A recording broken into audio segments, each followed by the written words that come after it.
Nigerian Maritime Administration and Safety Agency, Nimasa, draws its power from 4 different acts of the National Assembly. These are the Nimasa Act, the Cabotage Act, the Merchant Act, and the SPOMO Act. Welcome to Nimasa this week, where we take you on an in-depth guide of the maritime world. My name is Moyioluwa Olutayo. We appreciate all our esteemed viewers and we say a big thank you for taking time to join us on the program today. Sit back and relax as we begin to unfold the package for this week.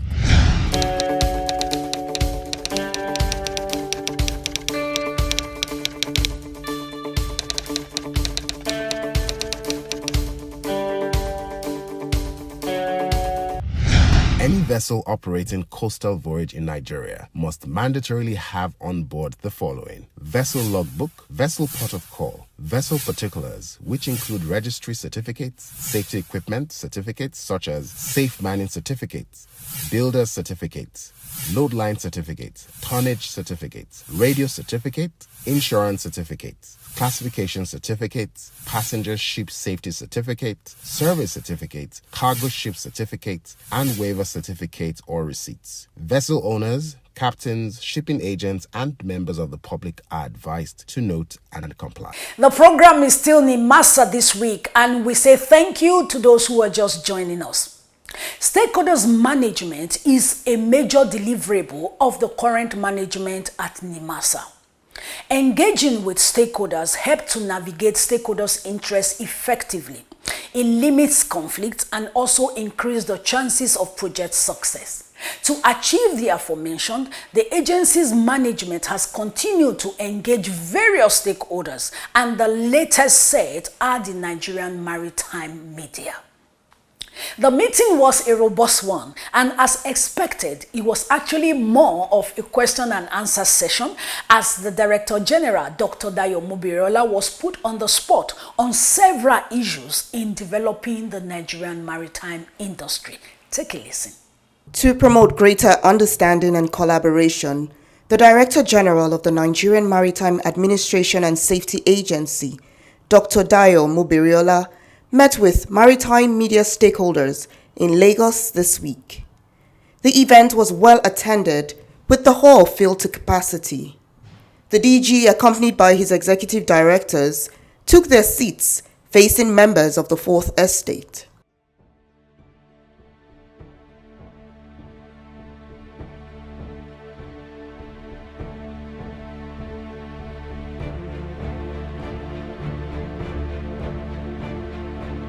Interactive session with stakeholders in the maritime media. After the exchange of pleasantries, it was time for the business of the day as the Nimasa DG welcomed his guests with an assurance that the media are partners in progress. Putting in place the Ministry of Marine Blue Economy by Mr. President, it is a testament that we want to diversify from crude oil to non-crude oil sector. And where better to do it is marine space. So this is an opportunity for us to help Mr. President to fulfill his mandate, and therefore all the efforts you have been making in the last 1 year plus is also to work towards that. I also want to acknowledge that we are partners in progress to build a viable maritime sector in Nigeria. And then it was time for the media stakeholders to speak. The leaders of the various associations had their views about many issues in the industry. Yes, in your opening remark, you said the president, the government want to diversify the economy by also looking into the non-oil sector, which the maritime sector will play a key role. And Nimasa, as the driver of that sector, will also play a vital role in that sector. If you look at our backwaters, Nimasa registers most of the vessels that come to do business in Nigeria. I want you to also have a list of our FPSOs. It is not when we have explosion that we begin to know those that are not registered, those that are out of class. It makes nonsense of the whole process. I take the comment on the FPSO seriously, and the Nimasa Act of 2007 is being reviewed, and in the current Nimasa bill, we have included all of these infrastructures that are operating on the blue water and also to some extent on the backwaters, as well as some of the infrastructures that Nimasa will actually be regulating, up to the small vessels, the small boats operating in our waters. For suggestion, there seems to be a disconnect between Nimasa and coastal state as regards the blue economy concept. Not all of them have keyed into that. Again, spoke about the coastal states. A journey of 1,000 miles start with one step. You made reference to Bayelsa, that we are doing well in Bayelsa. Yes, we will be coming to Delta, but as we are going to each of these coastal states, you would also agree that their peculiarities are different. How to prefer solutions for their needs. Another issue that was raised was that of the war risk insurance premium paid on Nigerian-bound freight. The DG explained to the journalists steps being taken by his administration to change the narrative. My question has to do with the issue of war risk insurance. We seem to be enjoying a kind of relative peace on our waterways. I mean, despite this, we are still paying humongous amount for the war risk insurance, despite the fact that we claim our piracy has reduced to the barest minimum. I think you need to look into this. One of the points I raised in Chatham House is how do we reduce the war risk premium?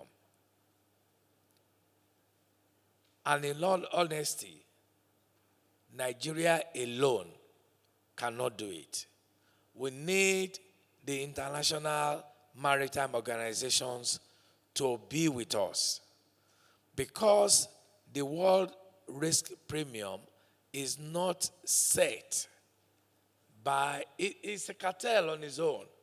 They are making so much money.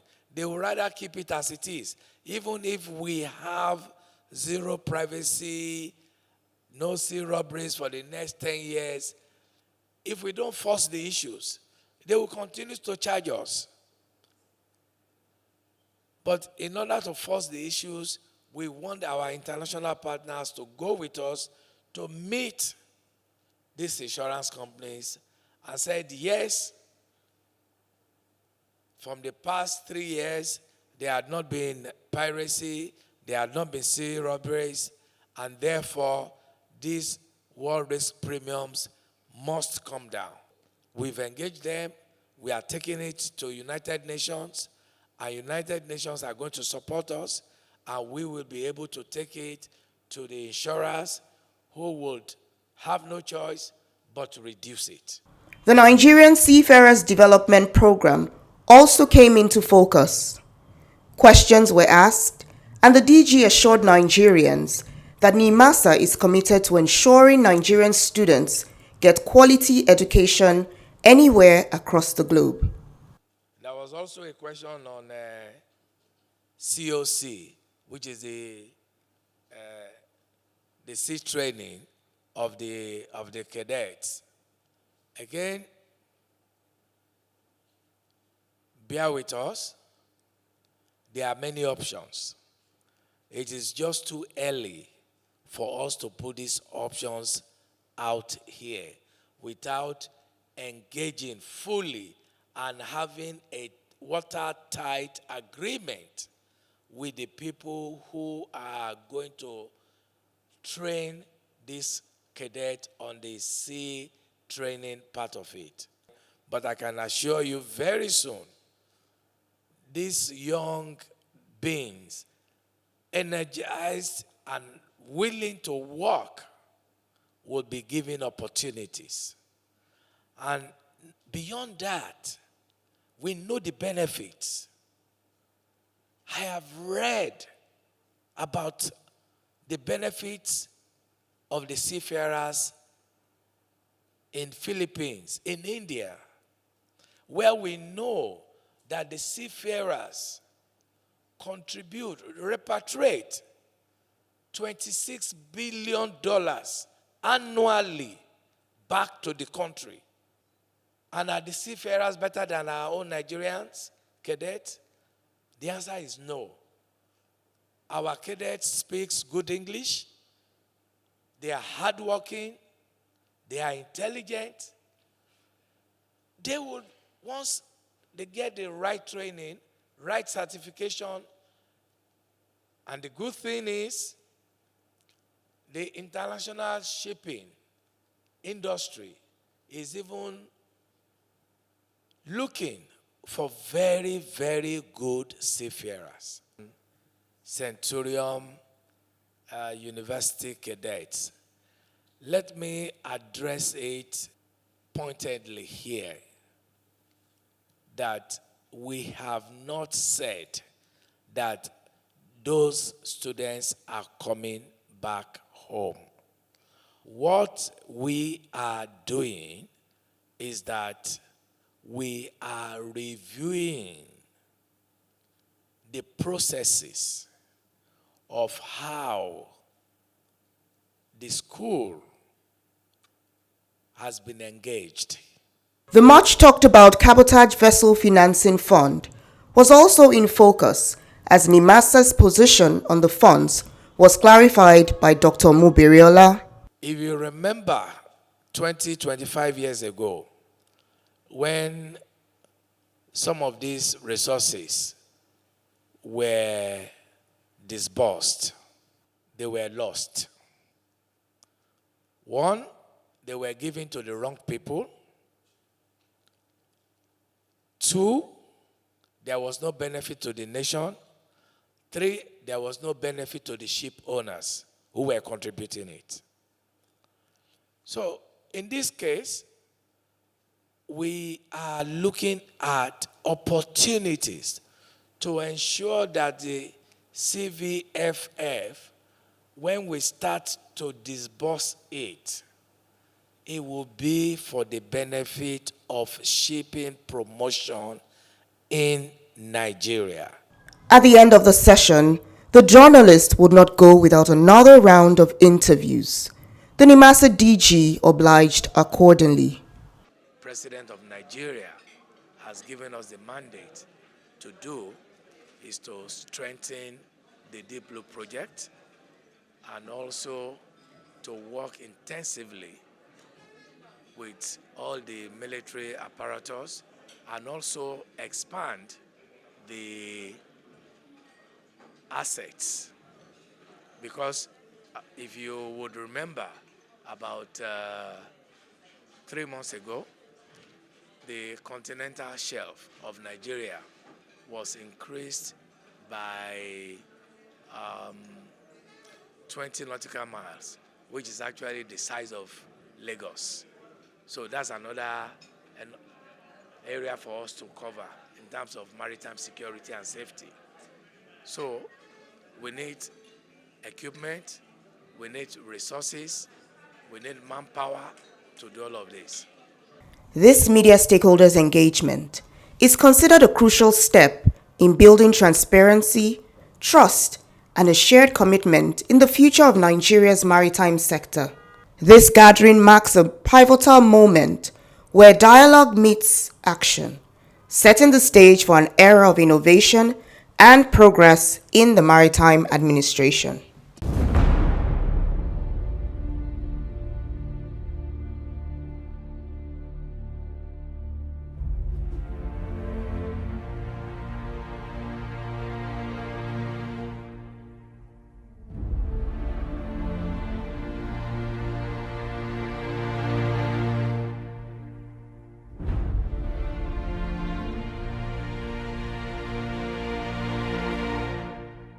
Nimasa this week, the voice of maritime, showing on these stations.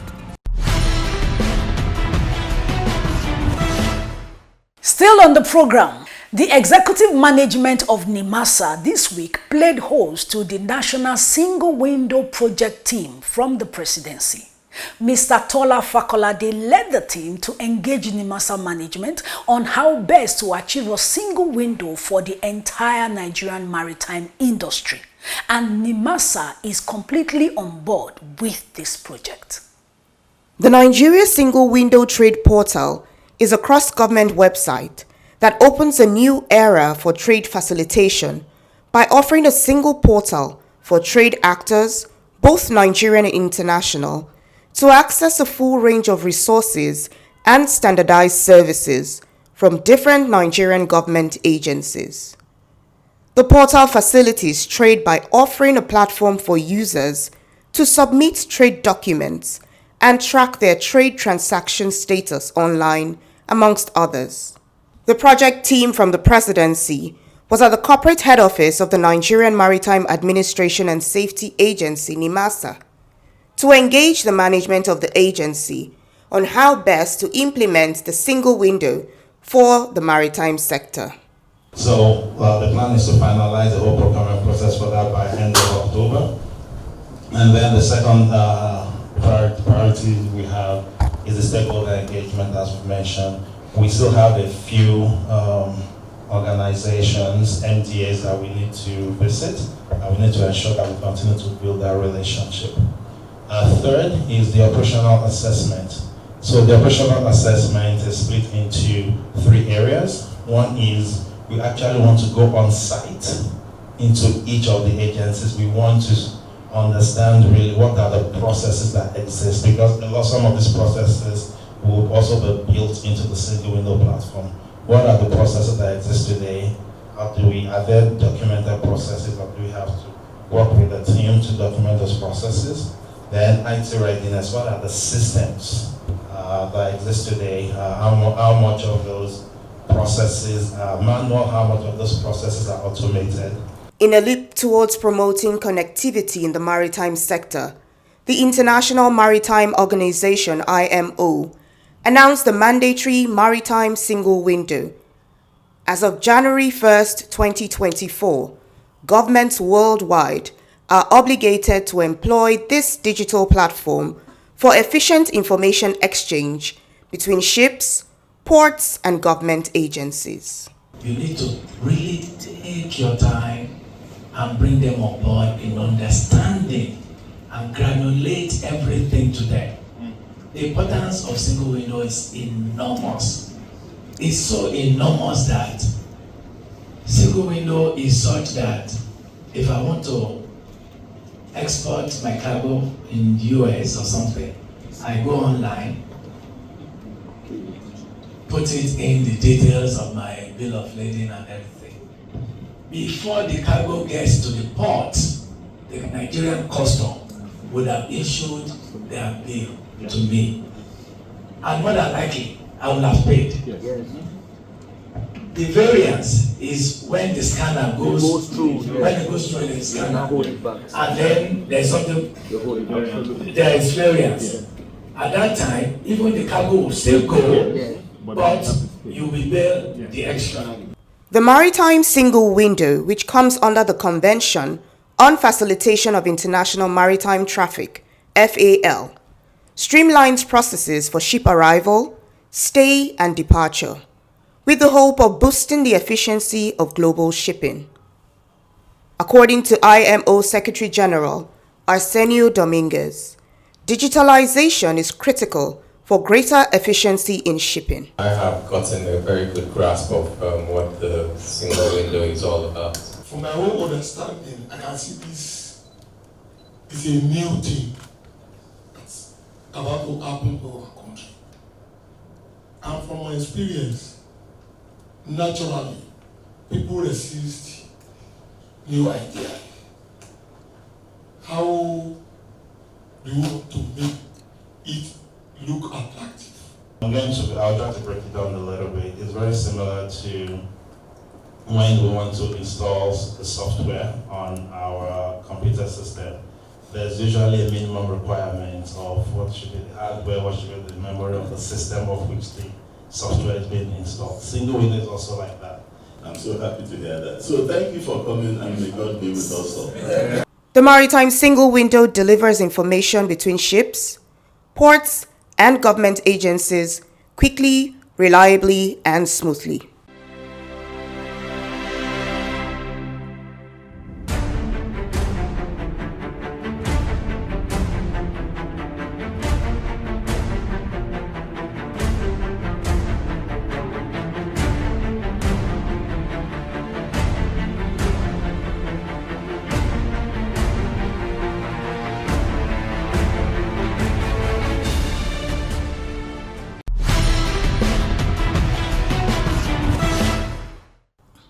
This is to bring to the notice of members of the public requirements for change of vessel name. Any entity, be individual or corporate, who wishes to effect a change of name for any vessel must have a formal application by the registered owner, board resolution under seal by owners authorizing the change of name, duly completed application for change of vessel's name, return of certificate registry bearing the former name, an affidavit stating the reasons for the change of name, Nimasa receipt for payment of change of vessel name, and an evidence of clearance from Maritime Guard of the agency. Signed, Management. Next week on this program, the DG Nimasa, Dr. Dayo Mobiriola, embarked on a walking visit to Nigerdoc Nigeria Limited, where he boarded a Nigerian flagged oil tanker vessel, Saint Nene.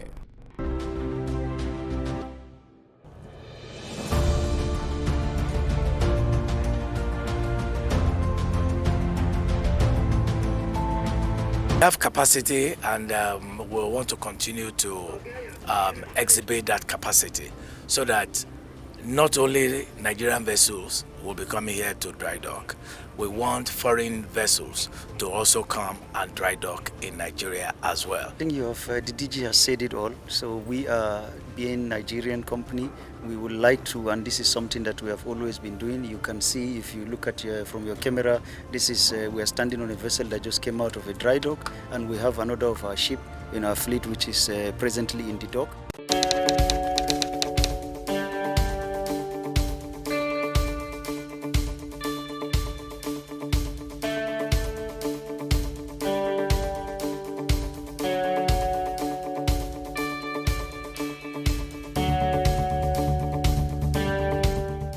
That is our package for today. I'm sure you had an exciting time with us on the program.